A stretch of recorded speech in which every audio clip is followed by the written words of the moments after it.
customer service, they're not going to look somewhere else. It's not like you're just there to open a door.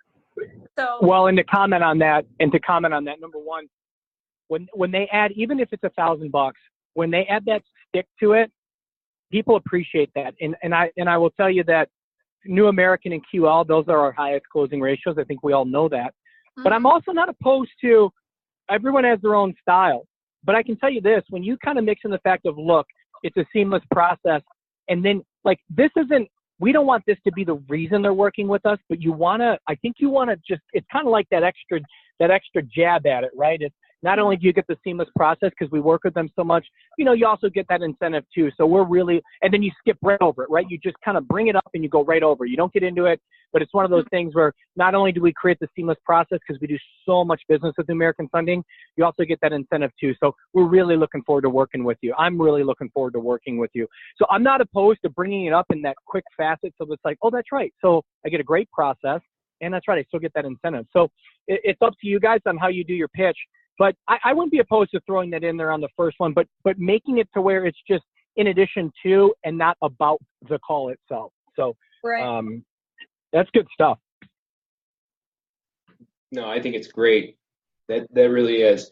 Do you guys have any questions for Rebecca and about New American Funding? And maybe how about this? Do you guys have any objections that you've run into from this particular lead provider that you've maybe had a hard time getting over? Or is there anything, just questions in general for her? Well, I can tell you my biggest problem that I was having with New American Funding in the beginning was clients needing closing costs. So that's why I added that in. And I also added in the whole thing when I introduced myself as being the realtor. So that's made a big difference for me personally. Yeah. That's great. Now, one thing too, I do want to mention, and I know most of you guys do it already, but as you can tell from, from Rebecca's experiences, one of the things that she also does well is communicate with the agent coordinator, the RE Home Connect people, and then also the loan officer. Obviously, if you got a real buyer, you're going to always be communicating with the LO. But especially starting out, though, sometimes if you have issues getting a hold of the client and getting that connection, they're going to be your best friends. And scheduling a phone call with them, maybe they're just hard to get a hold of. So being communicative with them is actually really going to help you guys in the long run too. If you have issues, just say getting a hold of the client itself. So. Yep, and I do that if I can't get a hold of somebody the first day, then I do send out an email to the LO, and I just say, hey, by the way, I haven't been able to get a hold of Inez. Do you know if there's a better time to reach her? Also, when I talk to the clients, I forgot about this part. When I do talk to them and I go over everything, at the end of the conversation, I say, hey, this is my cell phone that I called you on. So save it right now. So anytime I call, I'm probably calling you about something with the property. So save it. This is my personal number. This is always what I'm going to be calling you on. So I don't know if that makes a difference, but that's how I do it. I think that's great stuff, guys. So real quick, before we move on, the next we're going to go over is Leon and John Lehman with our GVG listings. But before we go on, are you guys sure nobody else has any other questions? If you do, unmute yourself and go away. Yes, I just wanted to thank Claire and Rebecca on everything they're giving. But if they could write that up and kind of send it out to everybody, because we're getting so much information, I'd hate to miss something. And I know some people are driving and doing other things, so it'd be really awesome if we could get, the stuff they're kind of telling us and their ideas and the way they do it, so we can really, truly hit it hard and do all those practices and be more successful that way. Yeah, I'm sure they're more than happy to do that. The good news too, guys, is I'm recording this this meeting that we're doing right now, so we're going to be able to reference back to it also. If there's just little tidbits that you might have missed or not caught, you can always look back at it. Okay. All right. Anybody else? So before we get into the GVG stuff, guys, this is, the New Americans and the Quickens. These are kind of like your cupcake. I don't want to say cupcake, but these are your leads that have been warmed up. They've been teed up for you. It's more about you finding the best way and the best things to say, like what Claire and Rebecca just talked about. Like saying these little things that they're talking about is so critical to really that initial call. I have a presentation at Quicken next week. And in my presentation, one of the very first things I talk about is that initial call is so critical because it sets everything up. It sets them apart from even having considering having a conversation with another agent. They're comfortable. You've talked to them for 20 minutes. They've done that part of the process, and now they're ready to go. So really good stuff, ladies. These other lead providers that we're getting into, though, you got to work a little bit harder at them. You know, you really got to sharpen your saw, because a lot of this stuff comes down to being a great salesperson. In the GVG stuff, that's why we have Leon and John, who are our two of our top salespeople in the whole company. Because when it comes to the GVG seller side, we're getting a lot of these deals in and a lot of these leads in. And number one, they're very expensive. But number two, they also provide opportunity that if you say the right things and you get in front of them, then it also leads to an opportunity to duel a lot of these deals, because most of these people are ready to go. In fact, out of all the listings that we've captured, every single one of them, they have sold within 10 days. Every listing we've gotten from GVG has sold within 10 days, and 2 of which that we have dueled. But before they get into it, I want to say the most important thing to always remember, no matter who you're talking to, is the next step. You don't want to think about closing or inspections when you're on an initial call. You want to think about meeting them. And that's when it comes down to this GVG stuff, is your goal is to simply get in front of them. Let me get in front of you and show you that I can make you more money. Because we have a pitch between an immediate offer and a retail offer. And we want to show them that if you go retail, yeah, it might take a few extra weeks, but I promise you within 3 weeks, I'll have your home sold and I'll make you an extra $20,000. I'll make you an extra $15,000. And it's really, really important that when we're on the phone with them, that we're using these pitches and these techniques to do one thing, and that's to simply get in front of them so you can show them the advantage to listing this house and getting this sold quickly. And that's kind of my start on this GVG side.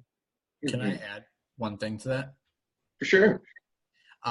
So like Jason said, not only is there an opportunity for dual agency, but the seller is going to need a place to live as well. So there's possibly 3 different transactions that can go on there. Yep. That's 100% the truth. And, without getting on to, I guess you'd call it a rabbit trail, that's why you got to use our systems with everything we do, because we'll pre-list everything for you guys. All you have to do is submit a form for it. So if you have questions about that side of things, just reach out to me after I can explain that process to you. But just remember, most important thing out of all of our providers is to use our systems so that they get dripped the right way. We're able to offer more things to them. It's just really important.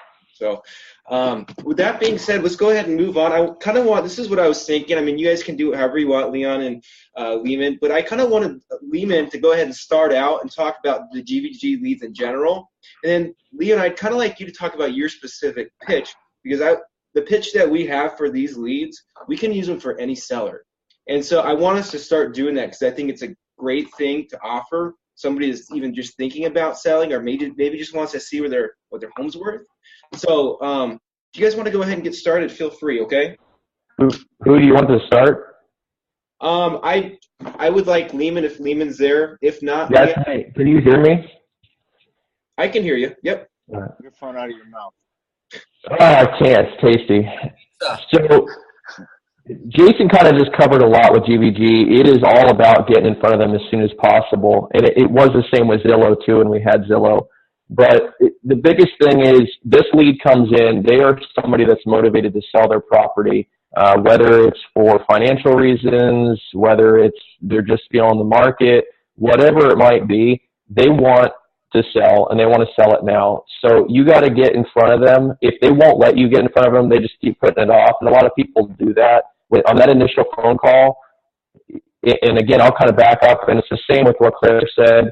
If you don't get them on the phone, you leave a message, you hang up, and you text them that same message. Or at least that's how I like to do it, and just say, this is Jonathan, here's, I want to get in front of you, I want to meet with you, and go over your house and get an idea so I can give you a better idea what your house is really worth. And, you got to figure out what's motivating them, because if you don't know what's motivating them, you're not going to know what best avenue for them. A GVG, it might be a cash buyer that we're going to just forward Opendoor, forward to Jason, forward to me, whoever. That way we can get this property moved for them quick, fast, as is, no headache, no nothing. Or they want $400,000 on a house that's worth $400,000 retail, Well, you know what? I've got a great option for you. We are a traditional brokerage team. We can market and fix and sell your house. We've got a deal where we'll move it in 21 days, kind of go over all of that. Now that we've got the statistic where we're moving the houses in 10 days that Jason just mentioned, you can use that in your toolbox to kind of say, we can move it faster. We've got the tools and the abilities to do so. And meanwhile, this stuff is all getting fired to them through camp. So they're seeing the drips that have our marketing packet, that have all of our information. So they're kind of ready to go. That's actually how one of mine, we didn't catch each other on the phone. And all of a sudden, he read one of the emails in its entirety, which I've hardly read all of them in their entirety. And he said, you know what, I'm really blown away with what you guys offer. I don't want to sell it as is today for the lower price. I want to sell it for a higher price. We listed, I had it sold with multiple offers in a week. So that's just kind of how it works. If you put the effort out there that you're the best, they're gonna hire us. And John, let me comment on that point. Can everybody hear me? Mm-hmm. Yeah. Okay, so to make a comment on that point, the little things that you say are going to make a massive difference.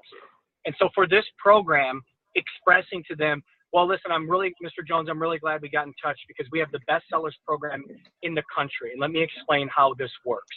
That little thing right there, we have the best sellers program in the country. Let me explain how it works. And then you explain the two options. And then you say something like John just said, and said, by the way, when we guarantee the retail, we've sold hundreds of houses and our average days on the market is 9 days. And we typically, on average, make you about an extra 9%. We're using these things to simply get in front of the client so they can say, I'd like that. So use these tools. Use those things like, well, I'm glad we got in touch today because it looks like you are considering selling. And quite frankly, Mr. Jones, we have the best sellers program in the country. And then you get into that. But that little blurb right there gets people saying, oh, well, what's this program all about? Like now they want to hear it. So sorry to cut you off, John, but I think those things are really critical. No, I appreciate it, and you're 100% right. And that's what I've learned from kind of watching everybody.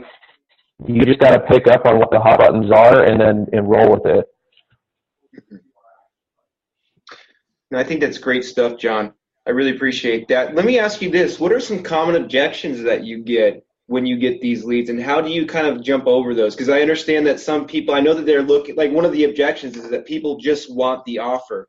And I know that our goal here is not to give them the offer. The goal is to get in their house and give them a listing presentation. And that's why you're making That's exactly what they all want, because they fired this off to GVG, Opendoor, OfferPad, 10 other websites trying to get an instant offer on their house. So they've got some sort of motivation, and you've got to explain to them, listen, I'm happy to give you a rough idea, and here's the range, 350 to 375. But honestly, we might be able to get you more. I just have to walk through your house and see what kind of upgrades you've got, see what kind of, what we're working with, and maybe even give you some pointers on how we can maximize the dollars. And that's the thing. You got to get in front of them. And you can give them a ballpark, and they've already put their ballpark, well, what they want, which is sometimes is a dream. But, say, listen, if you think your house is worth $400, maybe it is, but I got to see it. I got to come, I got to meet with you, and I got to look at your stainless steel appliance package or look at your, 1980s avocado green. We got to look at this stuff, and we got to figure it out so that way I can get you the top dollar, because it might make most sense because you don't need to move until April. That we list it traditionally. We get it ready in the next week or two. I've got some great painters, pros that I can, refer to you, and we can get you the top dollar. Okay. And you might end up. And guys, keep this in mind.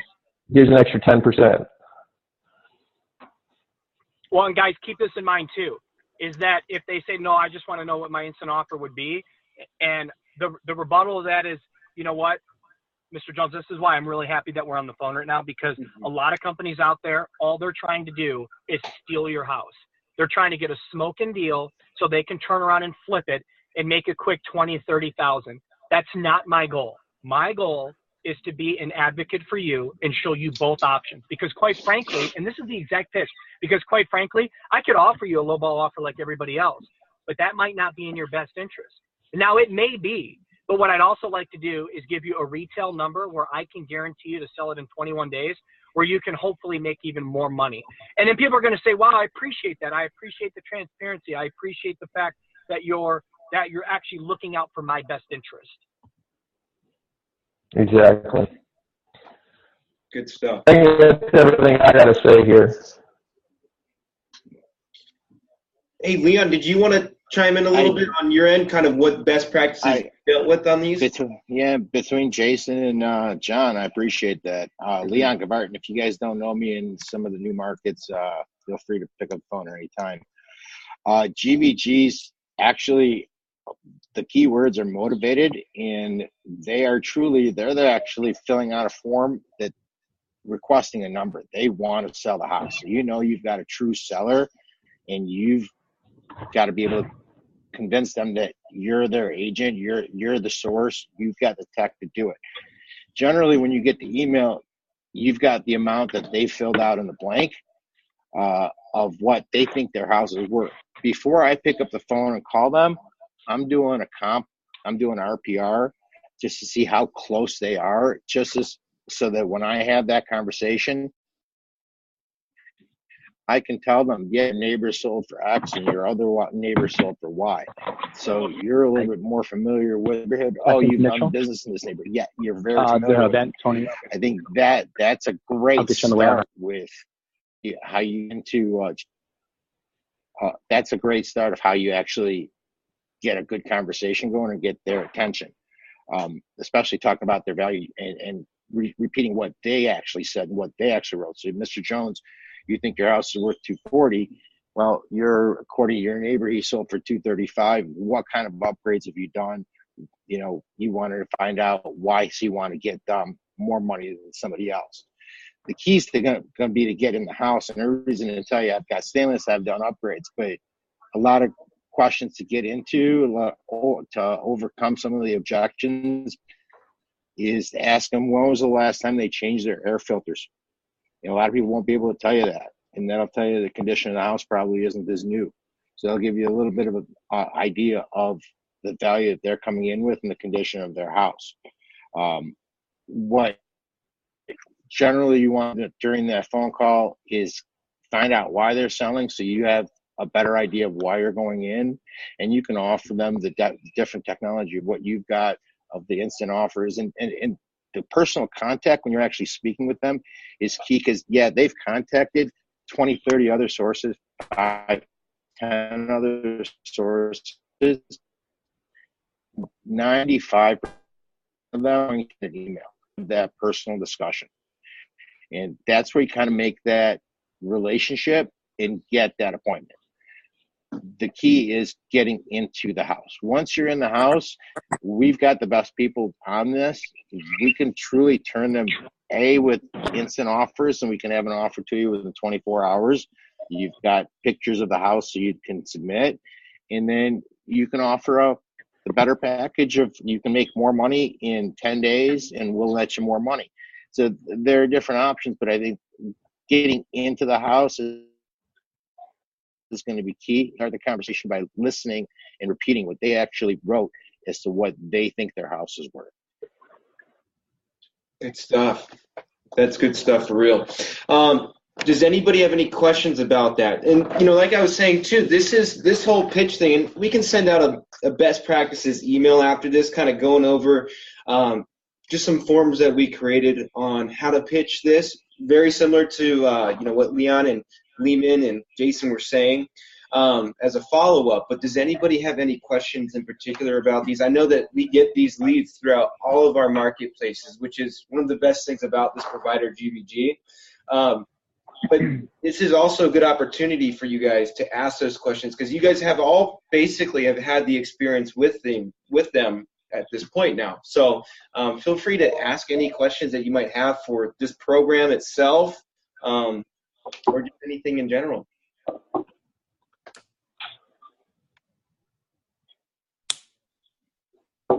Hey, listen, I want to talk about real quick before. Can you guys hear me? Yeah. So it's one thing to warm it up and create that transparency and say, look, we're not like everybody else. I want to show you this. and talking about those numbers, talking about the fact that, hey, listen, a lot of people do want an instant offer, but what they found is that it's so low that it just makes no sense. And that's where we come into play. We want to give you both options. And I want to be able to provide you with a retail offer that I know we can sell quickly. But when you guys actually get to that home, the key is you walk in and you have a smile. Remember, you're the one that is giving them an option that no one else has in the marketplace.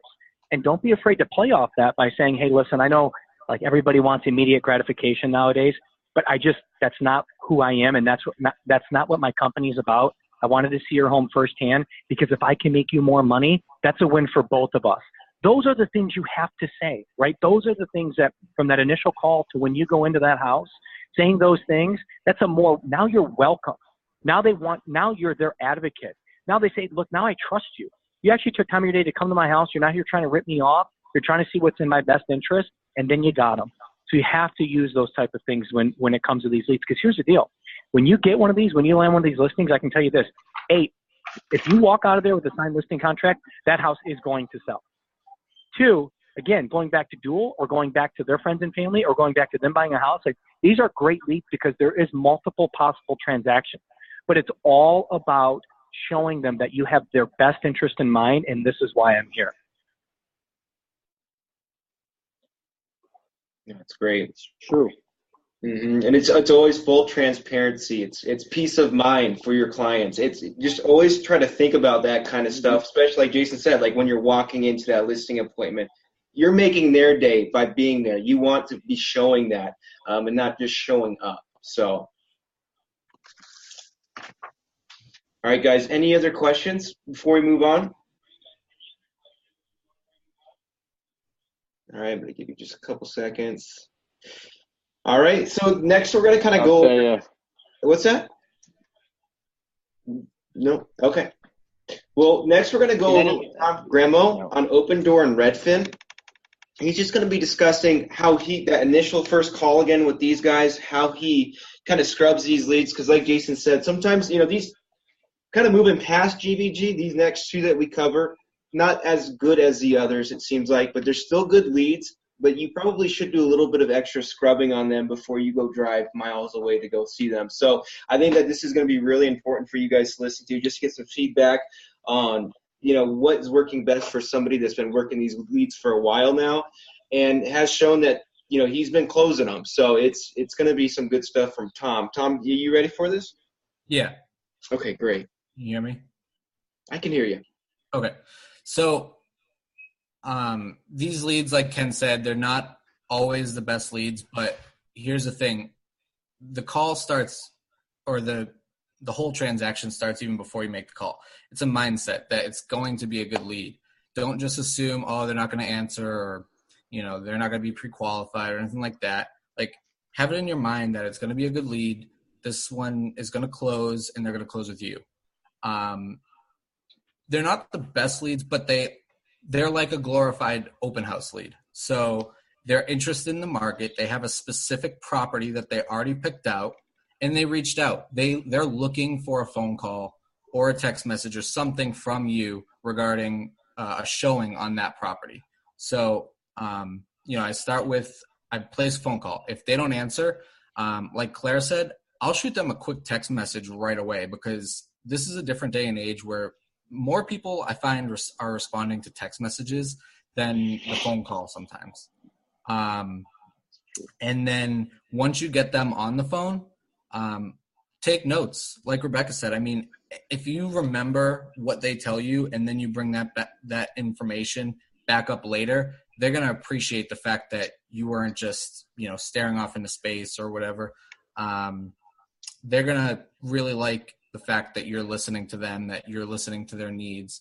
And then next, I do a little bit, actually, even before the phone call, I always have the MLS pulled up right in front of me before I make the phone call, because if they ever ask any questions, I want to make sure that I have the answer for them. I don't want to just be like, I actually don't know anything about that property. Let me get back to you with that. That just doesn't sound professional at all. So I always make sure that I have the MLS, or if it's not on MLS, if it's like an Opendoor, the Opendoor website pulled up so that I can know as much about the property as possible, because we are the professionals here. We're the ones that they're calling, looking for information. But with that being said, I'd also try to say as little as possible on the phone. I don't want to pre-qualify them out before even meeting with them, because the biggest key to closing one of these leads is meeting with them face to face. It's kind of like a GVG lead where you want to go and meet them at their house, because a face to face interaction is going to be the most important thing. People buy from people that they like and trust. And if you can meet with them, put a face to the name, and actually have a real conversation with them, they're going to want to do business with you rather than just a phone call. They never actually see who you are. They're either going to assume that you're Jason, Jared, or Will, because their name is in Redfin. But I actually, personally, I don't pre-qualify them before meeting them at the property. I always found, like I just mentioned, that meeting them face-to-face is the most important thing. So as long as I live in Tempe, as long as the lead isn't looking at a house in like Anthem or Queen Creek or somewhere super far where it's like almost a waste of time to drive out there and for them to either not show up or not be qualified. If it's fairly close, I'll just go and meet them at the property. Most people have a decent idea of what they can qualify for or what they can afford. So I usually tell them, just schedule a meeting at the property. And then really important, before I go to the property, I do some research on the neighborhood, the actual property itself, the area. I want to know as much as I can about that property because like I mentioned earlier, we are the expert and they're going to ask us questions. So you don't want to sound stupid when you meet with them face to face. But I mean, they're just like most of the other leads. I mean, you have to have a real conversation with them. You have to make a connection. I think the most important thing, Tom, that you're saying right now is actually it's the face-to-face meeting, because these leads compared to the other, the three that we just went over, these people are really early in the process. They're looking on Open Doors website. It's a pre-listing home.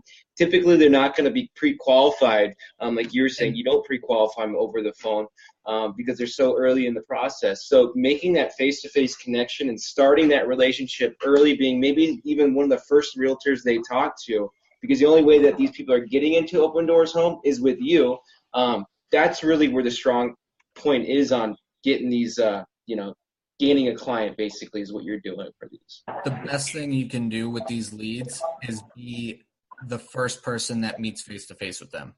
Mm-hmm. If you're the first person that meets face-to-face with them, more than likely they're going to have it in their mindset that you're their realtor. They can let them know when you show up to the property, if this isn't the property for you, I can get you into any house. Mm-hmm. And like Jason said, that's a great point. I mean, that is a great point.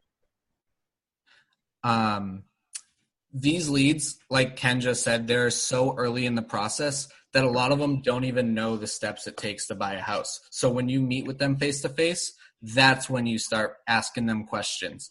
You just want to make a connection. You want to explain to them and foreshadow how the process goes. That way they feel comfortable.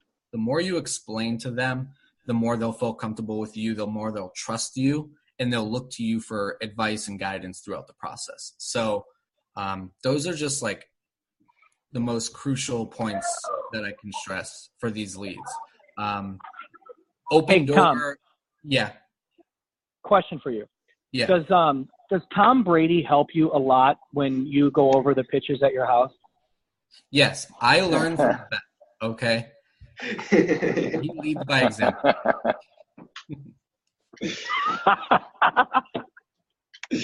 Oh man.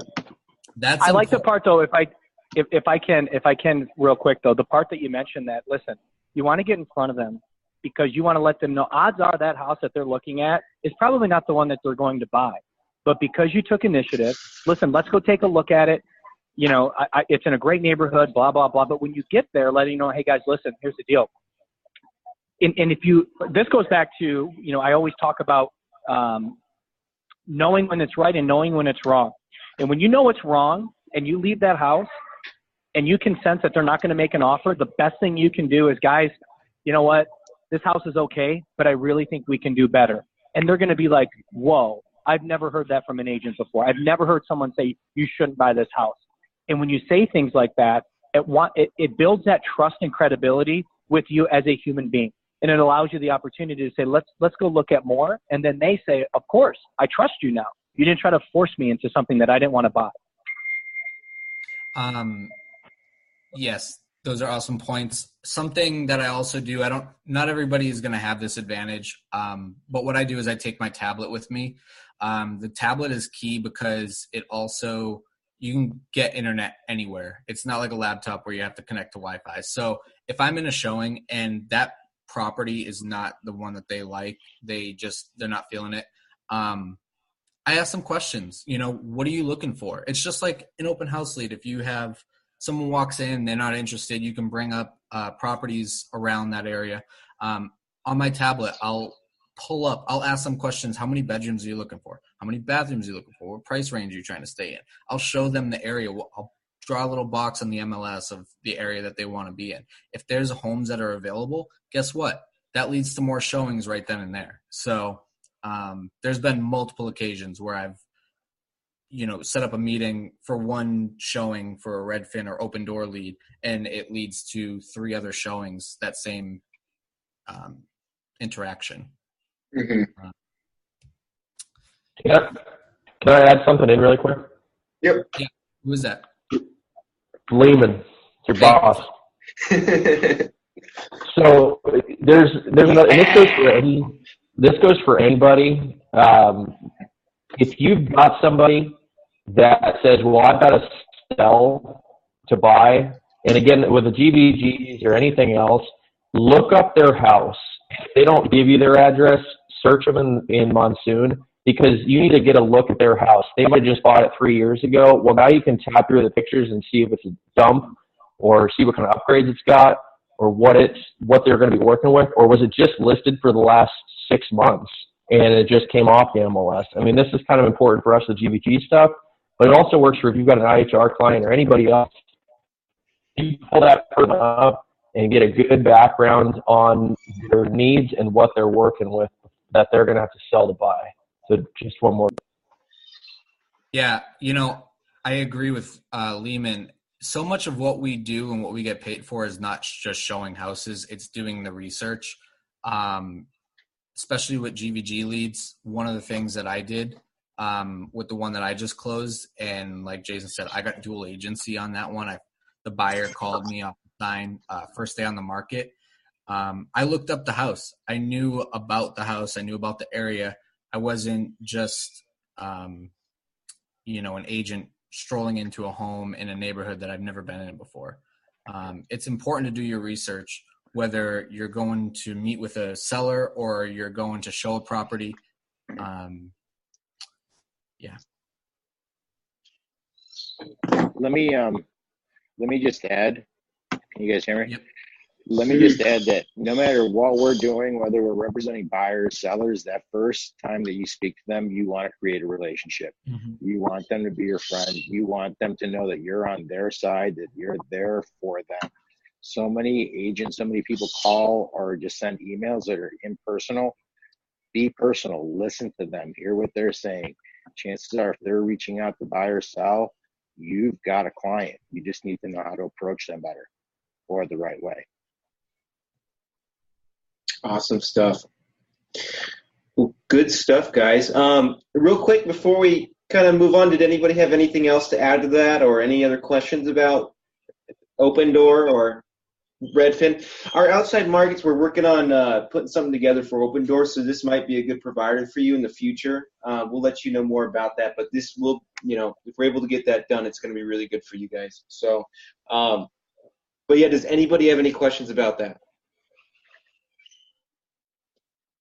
All right, cool. So lastly, we got Will. Will's going to go over something that we all are very familiar with called OpCity. So just kind of going over the best practices with these guys, how to, deal with the leads, how to, releasing them when you do that, just, doing the same thing everybody else has been doing, just giving a good discussion about this particular provider and how he works these leads best. So Will, feel free to go ahead and take that away.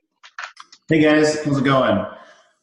So I put some notes together on this. I think I'll talk specifically about Op City rather than talking about the best practices, because I learned everything from Jason and Leon and Claire. So rather than repeat everything they just said, I'll just go over Op City specifically. One thing I want to make sure everybody knows is that we don't get penalized for skipping over leads, but we do get penalized eventually for taking leads and not closing them. So I look at it in terms of baseball as if I'm the batter and every lead that comes in is a pitch, and I want to make sure I got the best chance at hitting the ball. It's the wrong pitch. Don't use it. It's a bad pitch. Don't use it. You didn't mention me. You learned from me. So I'm going to run through. As I see the bad Wi-Fi. The first thing I look at is the price point. Everything under 200,000, I skip over right away, just because there's inventory is low. There's a lot of qualification problems, so I want to take the best possible leads. So anything under 200, I skip right over, and then I look at the time frame next. You're going to see one of four things: ASAP, less than 90 days, 3 to 6 months, or less than a year. If it's 3 to 6 months or less than a year, I skip it right away. I'm really only interested in leads that are going to close as soon as possible or less than 90 days, because there's too many things that can happen. Somebody who's looking 3 to 6 months out is waiting for life changes, things to happen that may or may not happen. So I really want people that are ready to go within the next couple months. And then the third thing I look at is the budget. First thing I'm looking for is numbers that are not divisible by 50,000 or 100,000. So, for example, if one comes in at 340,000 or 560,000, that tells me that they either are already pre-qualified for a specific number or have a specific property in mind. So if they've got a short time frame, a decent budget, I take it right away. But the last thing I look at is the budget they've got versus the location they're at. I do a quick scan on the map, and I filter them out that way. So if they're looking at something, if they say they've got an $800,000 budget, but they're looking in Goodyear, or a $300,000 budget and they're looking in DC Ranch, that tells me that they're either their expectations are out of line or they really don't have any idea where they want to be or what their budget is. And those typically I'll throw away as well. So really, I'm looking for a close time frame, and ideally having a budget that's in line with what they're looking at, with the area they're looking at. And I found that that's the best way to get leads that are going to be qualified and that have the most likelihood of closing. I've got 4 or 5 that are closed or closing, with a couple in the pipeline, and I think it's important to keep the batting average as high as possible so that you're not penalized. I think the higher your average is, the sooner you get leads, so you get first crack at them before they're redistributed out to other people. And if your average is low enough, then eventually you won't get them at all. Yeah, well, that's actually really good advice. And this is actually coming from statistically, because I can see it on my end through my broker portal for Op City. Will's got the best account out of everybody. So what advice he's giving you is actually, it works. It's showing. He's closing them. One of the things I do want to note is, you're right, Will. If there's something that's not closable, you don't want to take that lead because it's going to ruin your average, right? But what you need to do is you need to click the button that says skip, because if in the same way that it'll affect you if you close more deals where it's good, if you just ignore the lead itself, you're going to have less time to claim. You're going to have less opportunities put your way, because the way that Op City is, they keep an eye over all of that stuff. So I think it's good. Do you guys have questions about Op City at all? And we're all on it. So I'm sure there's got to be something out there, guys. Will is too fast with his finger. What? You don't get it? Too fast with his finger. I get it. That was a good one, Tom. Peanut gallery over here. Anybody at all? So just to give you guys a heads up, I am going to jump onto Op City. This is actually one of my tasks this week. I'm going to actually jump on there and just take a look at everything and make sure everybody's accounts are up to date. So we should see a little bit more of an uptick in lead flow coming soon. So just keep an eye out for that. When you guys have issues, I need to know about them. Because if it's something that I can't correct, I need to get to our gal over at Op City to take care of it. But that's a big lead source for you guys. Some of you, we've said this before, but I don't know if everybody realizes all of our paid ad spend for all of our markets, it all goes, if it's through Realtor.com, Homes.com, wherever we put that lead spend out, which is upwards of $20-some thousand, I believe right now. I might be off a little bit, but all that goes to Op City. So it gets scrubbed. When it's scrubbed, it goes to you guys to claim. So that's our actual dollars at work right now whenever you see Op Cities come in for you guys. And then obviously in addition to that, they have their own too.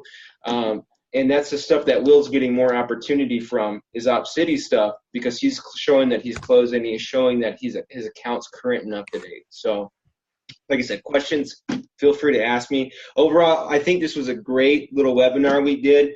Before we go ahead and call it, I want to make sure, does anybody have any questions that they may have in general throughout all of our providers that maybe someone can answer or just directed to someone specifically?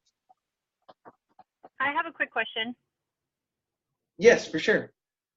Does it hurt you when you release a lead from Op City? Because I've had to do that, so I'm just curious to know how that works.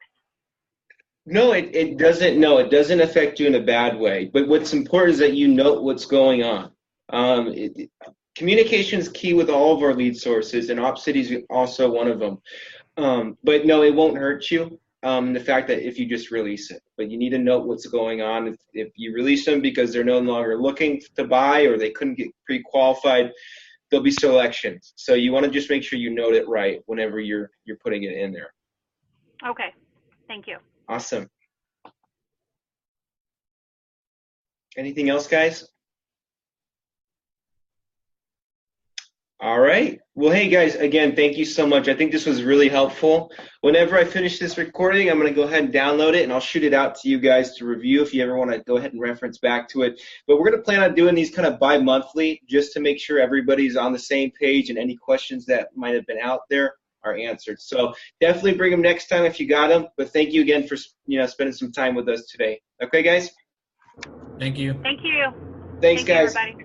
Bye. Thank you.